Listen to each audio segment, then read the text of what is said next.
तर जत तालुक्याला देवभूमी घोषित करण्याची मागणी करण्यात आली आणि भाजप आमदार गोपीचंद पडळकर यांनी ही लक्षवेधी मांडली आहे। धार्मिक पर्यटनासाठी विशेष निधी देण्याची देखील मागणी करण्यात आली आहे। धार्मिक पर्यटन सुरू झाल्यास जतच्या विकासाला मदत होईल। गोपीचंद पडळकरांच्या मागणीचा सरकार विचार करेल असं त्यानंतर मंत्री जयकुमार गोरे यांनी विधानसभेत सांगितलं आहे।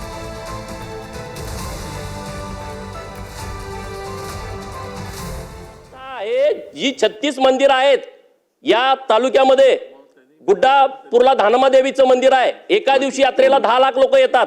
संगतीर्थला गुड्डापूरला आल्यानंतर यावं लागतं। वळसंगच्या केंचराया मंदिर आहे, तिथं करीभ्रम आहे। हे जे मलकार सिद्धाचं मंदिर त्यांचा जन्मच तिथला आहे। बेळण सिद्धाचा जन्म जत मधला आहे।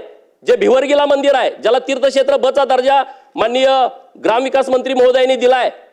दरिबाचं मंदिर आहे जे मंदिर महाराष्ट्रात आहे आणि त्याचं अंगण कर्नाटकामध्ये आहे, तिथं 10 लाख लोक येतात।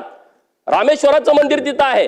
काळभैरवाचं मला मागणी ही करायची आहे की हे जर इतकी मंदिरं एका तालुक्यामध्ये सरकारनं सर्वे करावा, या तालुक्याचा सर्वे करावा।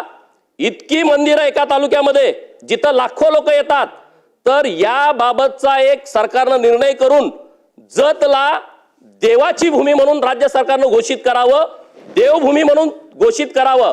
जसं सांगेन की देवभूमी घोषित करणं किंवा अन्य कोणत्याही नावानं ही घोषणा करणं हे काही शासनाकडे आतापर्यंत कधी घडलेलं नाही किंवा शासनाकडे तशी प्रोव्हिजन नाही कायदेशीर। त्यामुळे आपण जो प्रस्ताव दिलाय जो देवभूमी घोषित करण्याचा, त्याच्यावर नक्की सरकार विचार करेल, सकारात्मक विचार करेल। परंतु आपण जी भूमिका मांडलेली आहे या देवस्थानच्या विकासाच्या संदर्भातली भूमिका आतापर्यंत मांडलेली आहे, त्याला शासनानं न्याय द्यायचं काम केलेलं आहे। आणि खास करून राज्याचे मुख्यमंत्री देवेंद्रजी आहेत, त्यांचं आपल्यावर खूप प्रेम आहे। त्यामुळं आपल्या प्रत्येक कामाच्या बाबतीत सूचना सातत्याने राहतात आणि त्याच अनुषंगाने मला वाटतं सगळ्यात जास्त प्रवर्गाची देवस्थानाची मान्यता मला वाटतं आपल्या जत मतदारसंघामध्येच आहे।